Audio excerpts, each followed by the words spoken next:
El versículo principal que habíamos sacado, ¿no? Que teníamos como referencia, se encontraba en el libro de Salmos, ¿no? En el libro de Salmos, capítulo 51, versículo 10. Pero realmente vamos a tomar el libro completo, el Salmo completo, perdón, el Salmo 51 completo. Y vamos a empezar leyéndolo, pero quisiera que ustedes supieran, o seguro lo saben, pero si no, vamos a repasar el contexto en que se desenvuelve este salmo. El caso es que este es uno de los salmos que habla del arrepentimiento, la plegaria y pidiendo purificación. Este salmo es de David y empieza diciendo este salmo: Ten piedad de mí, oh Dios, conforme a tu misericordia, conforme a la multitud de tus piedades, borra mis rebeliones. Imagínense ustedes el contexto este en que alguien está diciendo: Ten piedad de mí, Señor, conforme a tu misericordia, conforme a la multitud de tus piedades, borra mis rebeliones. ¿Qué estaba pasando por la cabeza de David en este momento que plasmó esto y qué situación estaba viviendo? Bueno, el caso es que David estaba un día en el palacio, y ahora los voy a mandar para el libro de Samuel, específicamente segunda de Samuel, capítulo 11. Así que quiero que busquen conmigo allí rápido, segunda de Samuel, capítulo 11, y veremos por qué David escribe este Salmo 51 de plegaria, de arrepentimiento, con un dolor profundo. A tal punto que dice: creo, Dios, en mí un corazón limpio y renueva un espíritu recto dentro de mí. Entonces, cuando vamos a segunda de Samuel, capítulo 11, vamos a ver una historia bien conocida por David, por ustedes. Recuerden que David era una persona eh, conforme al corazón de Dios, de las personas, de esos personajes que más le gustan a la gente de la Biblia, de esos personajes que más te inspiran, de esos personajes que más quieres imitar por varios aspectos, pero también se cuenta algo muy negativo de él. Un episodio en su historia que marcaría el futuro o su porvenir de ese momento, de ese pecado tan grande en adelante. Marcaría no solo su vida, sino también la vida de su familia. Y ese mismo episodio lo llevó a él a escribir el Salmo 51. Ahí vas a ver en el capítulo 11 la historia de David con Betsabé. Gracias a los que están conectados, a Maylin, Xiomara Broche, gracias por conectarse. David estaba un día en la terraza, dice el capítulo que empieza el verso 1: aconteció al año siguiente, en el tiempo que salen los reyes a la guerra, que David envió a Joab y con él a sus siervos y a todo Israel. Destruyeron a los amonitas y sitiaron a Rabá, pero David se quedó en Jerusalén. Dice la historia claramente que era el tiempo en que los reyes salían a la guerra. Era el tiempo donde ellos no se quedaban en su palacio a esperar que ocurriera la guerra. Era el tiempo que ellos iban a dar la cara. Era el tiempo en que ellos eran personas valientes que iban dirigiendo su ejército a la victoria. Pero ¿qué pasaba? Que David no quiso salir. En esa ocasión, David quiso mandar a Joab, que era uno de sus más fieles soldados, y le dijo: mira, ve para allá, toma la ciudad, encárgate de eso, que yo me quedo de este lado, acá en Jerusalén, en mi ciudad. Eran los tiempos en que los reyes salían a la guerra, pero él no decidió hacerlo. Recordemos que hasta ese momento David tenía un historial más que limpio, un historial grandioso. Había derrotado a un gigante, había ocupado el reino de Israel sin él mancharse las manos de sangre con el rey Saúl. Había aprendido muchísimo, Dios lo había guiado hasta ahí, lo había librado en distintos de la muerte, lo había salvado de la muerte de manos de Saúl. Bueno, tenía un récord impresionante. Si David presentaba su hoja de vida en cualquier trabajo, le diría: mira, usted está más que capacitado, porque usted está sobrecalificado para el puesto de rey. Ha hecho todo bien, ha aprendido, ha llevado los pasos adecuados para llegar hasta donde está. Ha hecho el proceso correcto para poder ser rey. Así que usted tiene el puesto garantizado. Pero ¿qué pasa? Cuando ya está de rey, cuando ya está en el trabajo de esos sueños, cuando ya está en el lugar que Dios te puso, tenía que estar trabajando en algo, pero en ese momento él no quiso. Él estaba para otra cosa, estaba para estar tranquilo en su casa. David sale, el verso 2 dice: un día al caer la tarde se levantó David de su lecho y se paseaba sobre la terraza de la casa real y vio desde el terrado una mujer que se estaba bañando, la cual era muy hermosa. David tenía varias esposas. David tenía, ustedes saben cómo era el sistema de aquel tiempo. Los reyes principalmente tenían un harén con concubina, tenían esposas. Bueno, el mismo Salomón es famoso por haber tenido 700 esposas reinas y 300 concubinas. Y el caso es que David, cuando está en la terraza observando todo su ciudad, ve a una mujer bañándose. Dice el comentario bíblico que la mayor elevación de la terraza del palacio permitió a David ver dentro del patio de la casa vecina. Aquel mismo terrado volvería a ser la escena de otras pecaminosas inmoralidades. Y David, ¿qué es lo que hace? David manda a llamar o manda a preguntar por esta muchacha. Y vemos en el verso 3 que dice, envió David a preguntar por aquella mujer y le dijeron, aquella es Betsabé, hija de Elián, mujer de Urías Eteo. Vamos a ponernos en contexto. La mujer era casada. Todo el mundo sabía que el adulterio es pecado. Estaba estipulado en la ley de Moisés que el adulterio era pecado. David sabía de sobra que el adulterio era pecado. David tenía sus esposas. David tenía sus concubinas. David tenía las mujeres que le diera la gana de tener. Si quería, la podía tener porque era el rey. Pero que no estoy diciendo que esté bien, ¿ok? No estoy diciendo que, que esté bien tener muchas mujeres. Pero bueno, es para que ustedes calculen lo que va a hacer David de ahora en adelante. Le dice, mira, esa mujer bella, hermosa que usted está viendo, el esposo de Urías Eteo. ¿Quién era Urías Eteo? Urías Eteo era uno de los soldados más valientes de David, de los más fieles de David. Y David sabía esto. ¿Qué hace David después que le dice, mira, ella es la esposa de Urías Eteo? Pero además de eso, aunque fuera la esposa de Felipito Pérez, aunque fuera la esposa de cualquier persona, da lo mismo. Era casada. ¿Y qué pasa? Que dice el versículo 5, el versículo 4, y envió David mensajeros y la tomó y vino a él y durmió con ella. David le importó, como decimos los cubanos, tres pepinos, que esta mujer fuera casada y además fuera casada con uno de sus hombres más leales, posiblemente amigo de él. Y después veremos por qué creo que era amigo de él. Luego ella se purificó de su inmundicia y se volvió a su casa. Y concibió la mujer. Escucha esto. Y concibió la mujer porque quedó embarazada y envió a hacerlo saber a David diciendo, estoy encinta. Miren ustedes qué problema. David se acuesta con esta muchacha que era casada, pero además de eso, ocultando su pecado, la envía hacia su lugar porque el esposo estaba en la guerra. Y ella le dice, mira, estoy embarazada. Esto va a ser un problema porque imagínate tú, mi esposo, ¿de dónde voy a estar embarazada si mi esposo está en la guerra? David está en problema. Entonces David envió y aconteció la mujer estaba encinta y se lo dijo a David. Verso 6, aquí se empieza a poner mejor esto. Entonces David envió a decir a Joab, envíame a Urías Eteo. Y Joab envió a Urías a David. Saludos para Cari.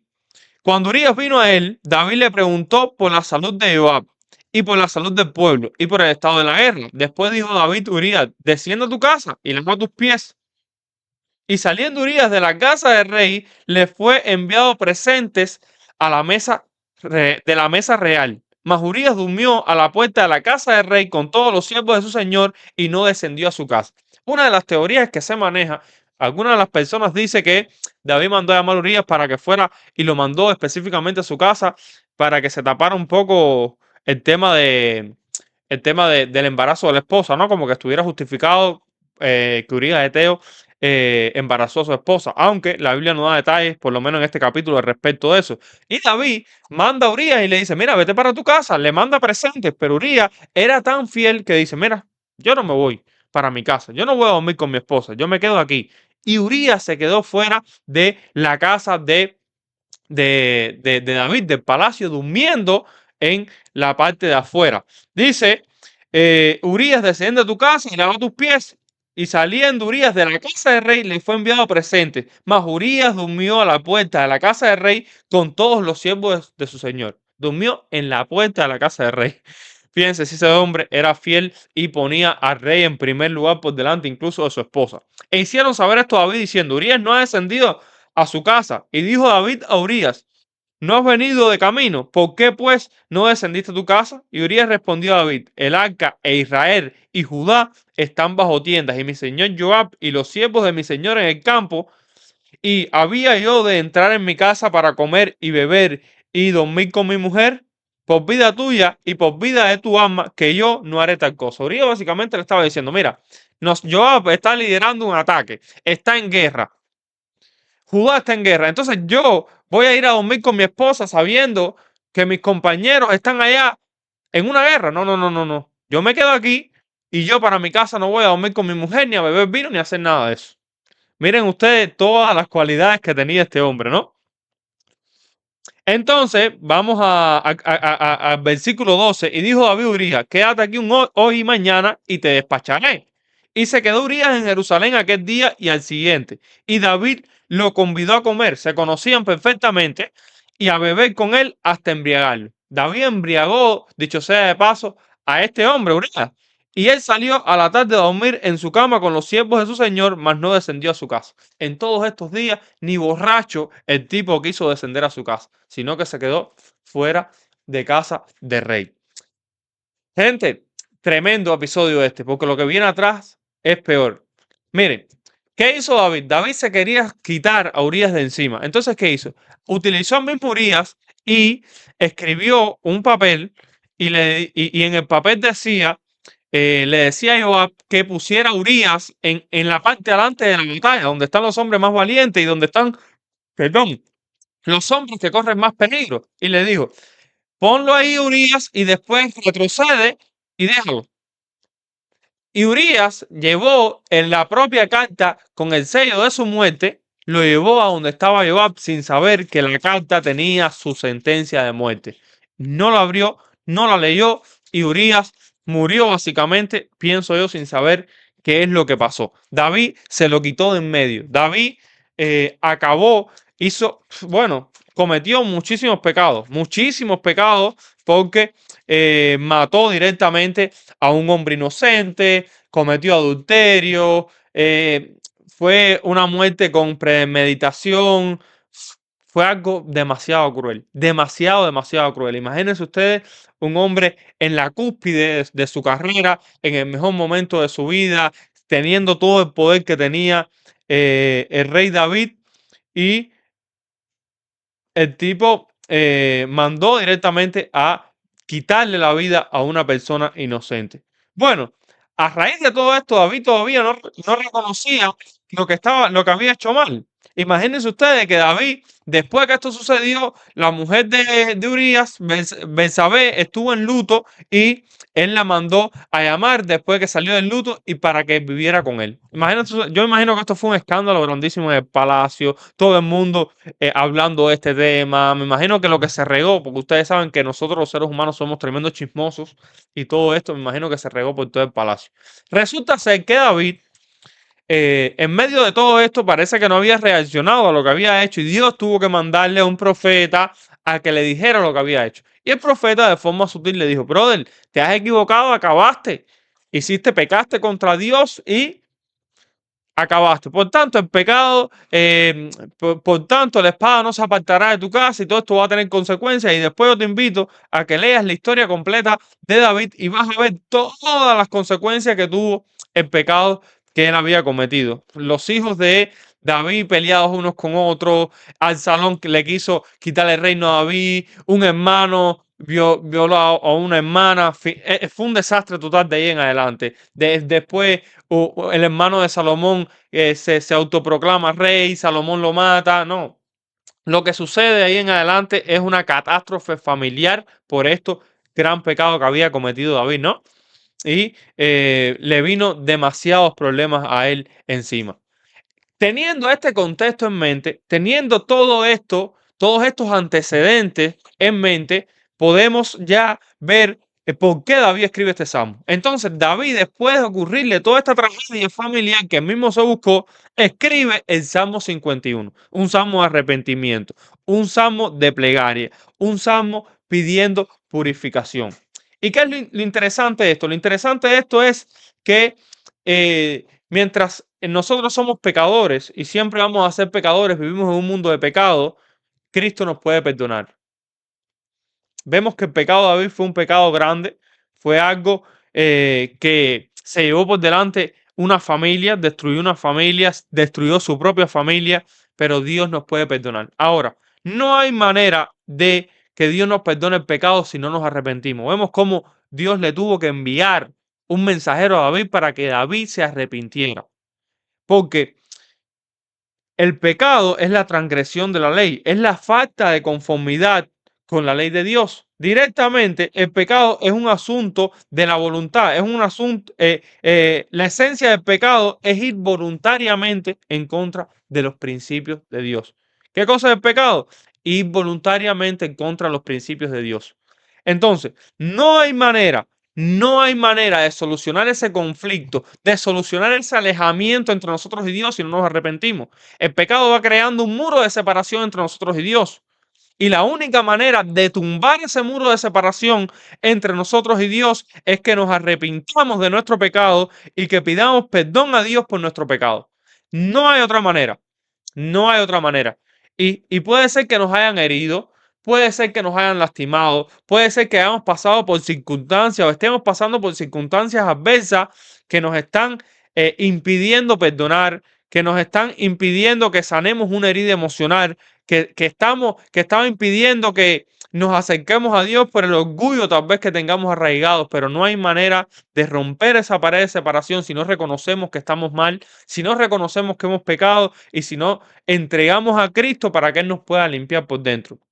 Y les voy a leer una frase de un libro que estaba leyendo en este libro, en un libro hace poco que dice así: el pecado hace que la reconciliación entre Dios y el hombre se efectúe solamente al quitar la ofensa que forma una barrera moral y destruye la comunión entre Dios y el hombre. ¿El pecado qué hace? Hace una barrera moral, hace una barrera entre nosotros y Dios y nos separa de Dios.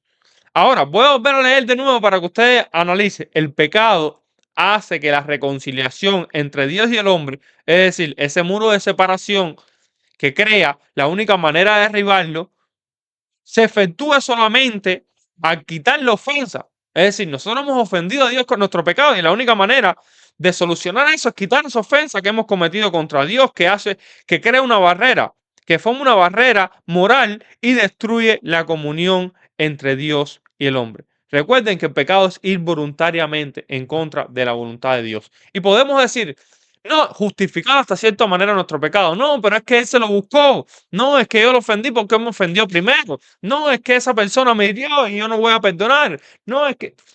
Y yo sé que estamos pasando por procesos que son difíciles. Todos pasamos por procesos que son difíciles. Y yo no soy quien para determinar si tu proceso demora más o demora menos, o para juzgarte si tu proceso tiene que pasar por más tiempo, por menos tiempo, si qué deberías hacer aquí o qué deberías hacer allá, porque cada cual enfrenta sus propios dilemas.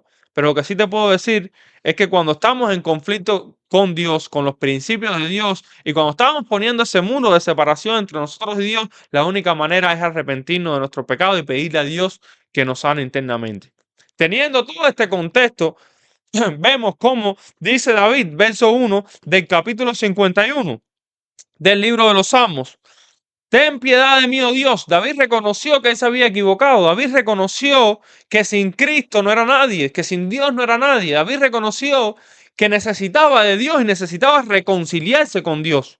Y miren qué lindo lo que dice David: ten piedad de mí, oh Dios, conforme a tu misericordia, conforme a la multitud de tus piedades, borra mis rebeliones, lávame más y más de mi maldad y límpiame de mi pecado.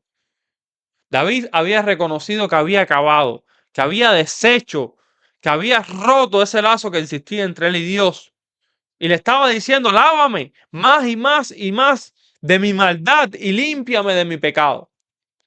Qué lindo sería decirle a nuestro Dios hoy: lávame más de mi maldad y límpiame de mi pecado. Qué lindo poder recurrir a Jesús con un corazón arrepentido y decirle: cámbiame. Sigue diciendo el verso 3: porque yo reconozco mis rebeliones y mi pecado siempre está delante de ti, delante de mí. Él reconocía que había pecado contra Dios, porque a pesar de que nosotros hacemos mal contra nuestro prójimo, en el final estamos pecando directamente contra nuestro Dice el verso 4: contra ti Contra ti solo he pecado y he hecho lo malo delante de tus ojos, para que seas reconocido justo en tu palabra, y he tenido por puro en tu juicio. He aquí, en maldad he sido formado y en pecado me concibió mi madre. Verso 6. He aquí, tú amas la verdad en lo íntimo y en lo secreto me has hecho comprender sabiduría. Purifícame con hisopo y seré limpio. Lávame y seré más blanco que la nieve. Hazme oír gozo y alegría, y se recrearán los huesos que has abatido. Esconde tu rostro de mis pecados y borra todas mis maldades. Qué lindo poderle decir eso al Señor. Borra todas mis maldades. Y más lindo para mí es este versículo que viene a continuación, que todos deberíamos decírselo diariamente, perdón, a Cristo Jesús. Verso 10. Crea en mí, oh Dios, un corazón limpio y renueva un espíritu recto dentro de mí. No eches, no me eches de delante de ti y no quites de mí tu Santo Espíritu. Vuélveme el gozo de tu salvación y el espíritu noble me sustente. Entonces enseñaré a los transgresores tu camino y los pecadores se convertirán a ti. Con mi ejemplo, con mi cambio, los pecadores se convertirán a ti. Mi testimonio va a ser tan vivo, tan sincero que las demás personas querrán saber de ese que me ha transformado. Verso 14. Líbrame de homicidios, oh Dios de mi salvación, cantará mi lengua tu justicia. Señor, abre mis labios y publicará mi boca tu alabanza, porque no quieres sacrificio que yo lo daría, no quieres holocausto. Los sacrificios que Dios quiere son el espíritu quebrantado.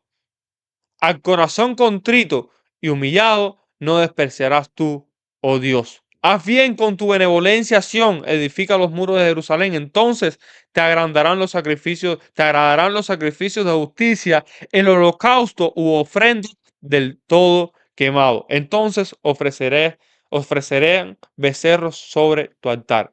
Y vuelvo a repetir el versículo 10 y quiero que sea el que te quede hoy en tu mente. Cuando nosotros estemos en ese momento que nos hayamos separado de Dios, que estemos en un hueco profundo por causa de nuestra rebelión a los principios de Dios, podamos decir, Señor, crea, oh Dios, en mí un corazón limpio y renueva un espíritu recto dentro de mí. El diablo quiere separarte de Cristo. El diablo quiere que tú no dependas de Cristo, que tú no busques a Dios en ese momento donde estés pasando por esa dificultad. Todos cometemos pecados, nos equivocamos. Todos los pecados tienen consecuencias. Inevitablemente, aunque nos arrepintamos, aunque Dios nos perdone, va a tener sus consecuencias. Pero el arrepentimiento es el primer paso para quebrantar, para quitar, para desechar ese muro que nos separa de Dios. Dios está ahí siempre esperando por ti. Él nunca se separa de ti, Él siempre está ahí. Nosotros somos los que nos separamos de Dios. Cristo está ahí a las puertas. Dice, yo estoy ahí a las puertas y llamo. Si alguno oye mi voz y abre la puerta, entraré a él, cenaré con él y él conmigo. Esa es la invitación de Dios para ti hoy. Esa es la invitación para mí hoy. Buscar a Dios en todo momento, poner nuestras cargas en las manos de Dios, no juzgar a los demás. Recuerden, con la misma moneda que nosotros, con la misma vara que nosotros midamos, nosotros vamos a ser medidos. Entonces poner a Dios en primer lugar, siempre en todo momento, a pesar de esos problemas que podamos estar enfrentando. Hay una historia de un hombre, un pastor dice que una vez estaba soñando, tenía un sueño de que a Jesús le estaban dando latigazos, estaba en el momento aquel de la crucifixión, parece, y estaba soñando y estaba incómodo sobre su cama y era tanto lo vivo que estaba viendo ese sueño que decide en el sueño tirarse sobre la persona que estaba golpeando a Jesús, que estaba dándolo con el látigo, y de tanto estrés que tenía y tanto dolor que tenía por esa escena que estaba viviendo en su sueño. Y cuando se avalancha sobre el hombre que estaba golpeando a Jesús y le ve el rostro, dice que ve el rostro de él mismo. Y nosotros nos equivocamos muchísimo, somos fáciles para juzgar, pero juzgamos a las personas simplemente porque pecan distinto de nosotros y a veces no nos damos cuenta que somos más pecadores que el hermano. A veces miramos la paja que tiene el otro y no miramos la de nosotros propia, ¿no? Pero Jesús nos está llamando a cambiar nuestro corazón. Jesús nos está llamando a que lo busquemos a Él y Él nos dé un corazón limpio y renueve un espíritu recto dentro de nosotros. El mensaje para ti hoy, querido hermano que me estás escuchando: Jesús está a la puerta de tu corazón. Jesús está tocando tu vida. Jesús quiere el control total de tu vida. El Espíritu Santo quiere controlar tu vida y que tú y yo podamos ser ese reflejo de Cristo. Que nosotros podamos cambiar nuestra manera de ser, nuestro yo pecaminoso, y podamos ser un testimonio vivo para nuestra comunidad del poder transformador de Cristo. Recuerda, Jesús está contigo.